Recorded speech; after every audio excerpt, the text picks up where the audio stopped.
mark a disastrous night for everyone involved with the Oval Town. What on earth went wrong? First of all, respect to the proper fans that were here tonight. Our real fans wasn't good enough. We tried to prepare properly as good as we can. Clear game plan, but we conceded horrendous goals at horrendous times.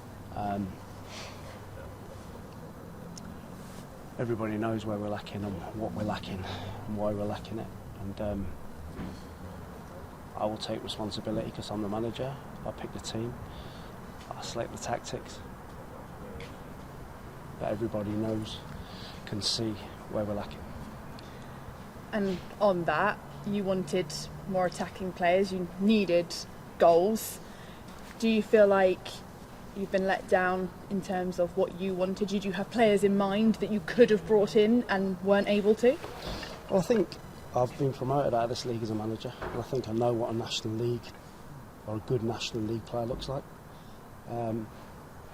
Obviously some people didn't think that I knew that, and we haven't done the right thing. We haven't reacted the right way to what we needed to do before the transfer window shut, in my opinion. And the proof will be in the pudding on that, and we'll all get judged on that. And has that really affected the other players? Because that performance out there tonight didn't look like a team. No, I think it's clear. I think it's clear over the last few weeks it's affected the changing room. And in any business, if you don't get your recruitment right, you're in for disaster. You're always playing catch up. And hopefully it's a lesson for everybody that in future, wherever we are, the recruitment needs to be solid. And how did it make you feel hearing those supporters calling for you not to be the manager anymore? I think as a manager, it's part of the job. You have to accept that. You know, if you don't win games, it's coming. But I think the reasonable, proper fans understand and know what's going on. I wanted to come and build this club like I did at Forest Green for 5 years and make it into a proper Football League club. But you need support and you need backing for that. And I suppose many will say, if you didn't get that backing, why have you remained in your post? And I guess you want to be here for the next 6 games. Is that loyalty to the players? Is that loyalty to the club? Simple. The easiest thing in the world for me is to walk out on the players and leave them in the lurch.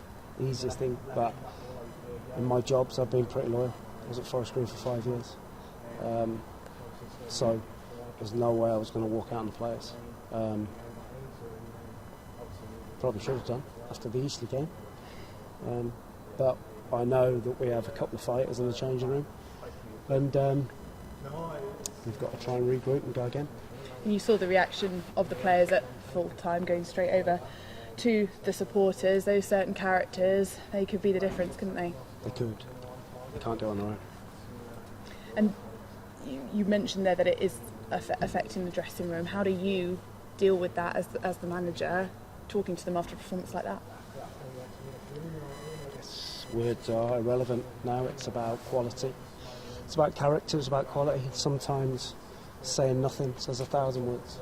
And when emotions are high, it's sometimes important just to keep quiet. And is that you resigned to relegation after that result? No, you never know, dear. Got to keep going. We could go on with 6 games. Who knows? And you never know. You have to keep going. And so, on those 6 games, you want to be here for them. Would you want to be here beyond that? Of course, I'd love to. I'd love to help build the club. I signed a 2.5-year deal, and I'd love to see that through and some. But we'll see. Thanks for your time, Mark. Thanks, Sharon.